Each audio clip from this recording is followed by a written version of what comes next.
In this series of videos, I'm going to go over the issues and failures with a lot of different FPS titles. And this video, as you can probably tell, is going to be about the newly shut down game, The Cycle Frontier, which I've put a good amount of time in. And to dive right into the issue, I think the main problem that a lot of games have that are trying to get into an established genre is that they don't change the gameplay enough.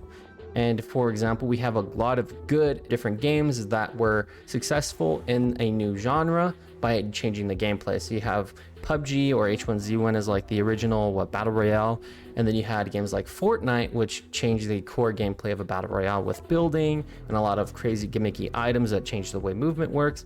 Or you have a little bit more of a sci-fi and grounded experience with Apex Legends, which still had really good movement, and now we have abilities in the form of legends. And another good example is Valorant changing the theme of TAC FPS by having agents with unique and crazy abilities that are very different from Counter-Strike, which is a more grounded and realistic approach to an FPS. That brings me to the cycle. The main issue with it was that it never really changed the core gameplay of Tarkov, essentially, which was like the first extraction shooter. So in Tarkov, you have things like grenades and your gun and your backpack. That's about it. You just go into it in a realistic setting, almost like a military sim in a way. You go, you try to get loot, and you extract. And the cycle had a really good opportunity to become a game where, you know, it's in a sci-fi setting, so you can have really cool guns, equipment, and things that separate it from Tarkov. But unfortunately, they try to play it too safe, and they didn't change the core gameplay. You would think in a sci-fi setting, you would have crazy utility, crazy armor, maybe armor modifications, crazy guns, and all that. But unfortunately, no. You had like your SMGs, you had your snipers. I think the most cool weapon is probably the Gorgon, which is like the only true sci-fi weapon that the game had. Every other weapon in the game is like a normal AR, SMG with normal bullets and whatnot. And on top of that, the only utility you had were grenades. Like, you didn't have any cool type of armor modifications or items like a heartbeat sensor to change up the core gameplay. And I think that is the main issue. If you're going to get into a new genre, then you need to change the fundamental gameplay in a way that makes it more interesting and fun, that adds to the old games like Tarkov or H1Z1 in a positive way. So like I said, you had games like Fortnite, Apex, and Valorant who were all successful and all changed the core gameplay mechanics. Unfortunately, the cycle didn't, and that was a big reason for why it died. Another main issue I want to tackle for why the cycle failed was that it did a lot of the same mistakes that Tarkov had. But then I discovered a secret weapon, the Wiggle, and the Wiggle was all I needed.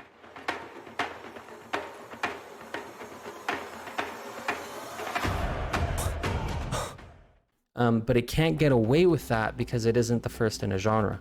Now you can probably see like a lot of the first games in a genre like H1Z1 or Tarkov or even Counter-Strike have a lot of issues that plague the game on the technical side. You might have things like server stability, cheaters, hit reg issues. I mean, Counter-Strike, you have bad ranking system, yada, yada, yada. You have a lot of issues with the game, but you can get away with it in these games because they're like the first in the genre. If you want to have that experience like in Tarkov where you drop down and play an extraction shooter, then you have to play Tarkov no matter the mistakes it has. But if you make a new game like the cycle, well, guess what? You can't make the same mistakes that the other game did, because if your game is really annoying to play with cheaters and bad server stability and things of that nature, well, people are just going to go back and play their main game.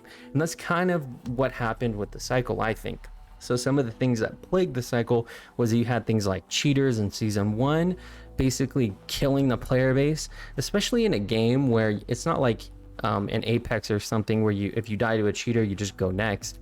No, you go into the game with the best gear you have, or maybe, you know, a good set of gear that you've worked for, and then you die to a cheater and lose it all and he steals all your shit. Essentially, it leaves a really sour taste in your mouth, and I think it drove a lot of people away from the game. And on top of that, you have things like server stability, being an issue. You had things like bugs being an issue, hit reg being an issue, and also you have a lot of things that might drive a lot of people away, which is the core gameplay of Tarkov, which some might not like. Like, I don't necessarily like the core gameplay of Tarkov, and you play a new game. Well, if you're not going to change the overall gameplay, then I'm not going to play your game. And those are the main issues I think that the cycle ran into as well. Can't make the same mistakes, Jaeger. You had to improve the game. It's kind of like in Valorant. Valorant is a peak example of a game that didn't want to copy the issues with Counter-Strike. So for example, in Counter-Strike, you have a bad ranking system. Well, guess what? Valorant made a really good ranking system. Cheaters are annoying. Well, guess what? The Valorant anti-cheat is probably the best anti-cheat in any FPS game ever. You very rarely run into cheaters in that game. It's crazy.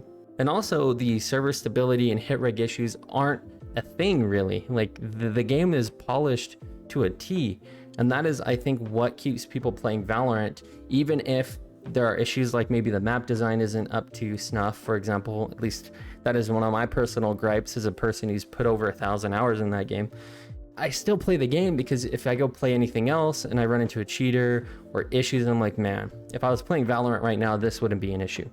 Well, guess what? The cycle didn't have that polish, and I think that was a major gripe with it. And one last thing I want to add was that the game kind of ran like dog water, and I have a pretty good PC, and I think they should have made optimization of the game a lot better. And now we're going to talk about the things that I think that could have made that game better, that game being the Cycle Frontier, and what other games could learn from it. So one major issue I had with the Cycle Frontier was the movement. It tried to take too much after Tarkov, Tarkov tried to be a realistic game in a realistic setting, with weight being a thing that slows your character down, strafing not being possible, yada yada yada. But we're in a sci-fi game. You can have lore reasons why our character can strafe or why we're not weighed down by our backpack, like a mod to our backpack that is anti-grav, so it counteracts the weight of the backpack so you can move around freely. There are a lot of ways you can make the game fit lore-wise into being better overall. But the main issues I had was that strafing wasn't a possibility in this game, especially in Season 3, where you can't really dodge bullets at all. So if anybody gets a drop on you, which happens a ton in this game because the audio is actually really superb in my opinion in the cycle, they get the drop on you and you're like, oh shit, you get shot in the back. Well, guess what? You can slide jump, but if people have good aim, there's no movement you can do in this game that can throw off the enemy player's aim enough to where you can live. Now, you can beat a lot of bad players who can aim when you slide jump, but any competent player will annihilate you in this game because the movement is so trash. And I think that is a mistake that a lot of these extraction shooters make, because in my opinion, if I'm going in with loot that I bought or, raided for or crafted or whatever, I want to be able to keep it and fight for it. I don't want to die to somebody standing behind me or literally in a bush and shooting me in the back and killing me, because that just makes me want to quit.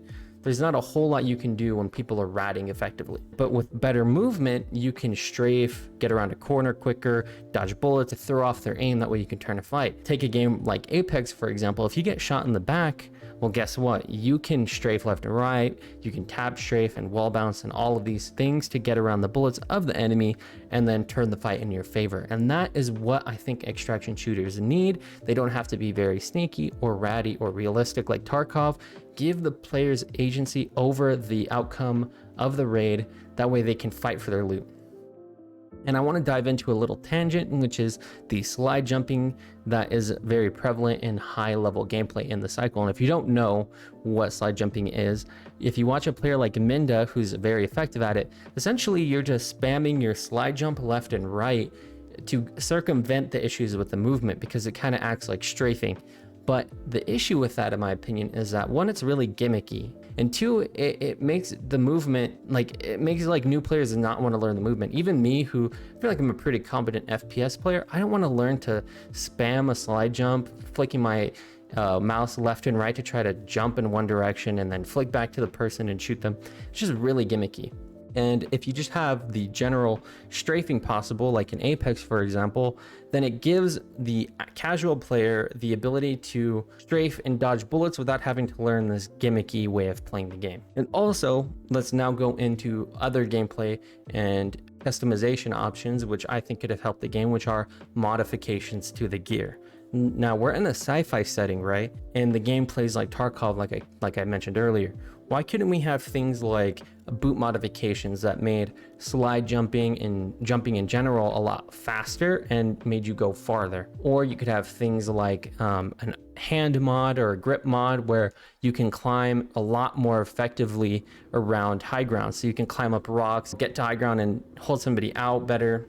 Things of that nature to make the game more diverse. I think that was a major missed opportunity both for player engagement and just overall gameplay improvements that they could have had. Unfortunately, they didn't do that, and the game, like I said, just played like Tarkov. And overall, all these changes I've talked about would have given the player more agency over the outcome of the raid, which in my opinion is what a lot of these extraction shooters are missing. Now, a lot of people will tell you that ratting is a skill and that you need to become a better player because that you got outplayed because the guy stood in a bush or hid in a bush and shot you in the back. But in my opinion, that isn't true. In a game like The Cycle, where you spawn onto a map that people are already on and you have to go complete a quest at a POI and make a ton of noise, you're going to get ratted on a lot, especially in solos. In duos and trios in The Cycle, it is a little bit less prevalent because with 2 or 3 people in a party, they make a lot more noise, so you can get ratted. But if you're a solo player, you know more than anybody that you are going to get ratted, because say somebody is in a POI before you. They've been in that POI before you even got into the match. You go to a POI and this guy hears you and he just stands in a corner. So you walk into this building and boom, there's a rat around a corner and then you just die and lose all your shit. There's no counterplay. I think that type of gameplay should be counteracted in a number of ways because it is extremely strong in games like The Cycle and Tarkov. But that's my opinion.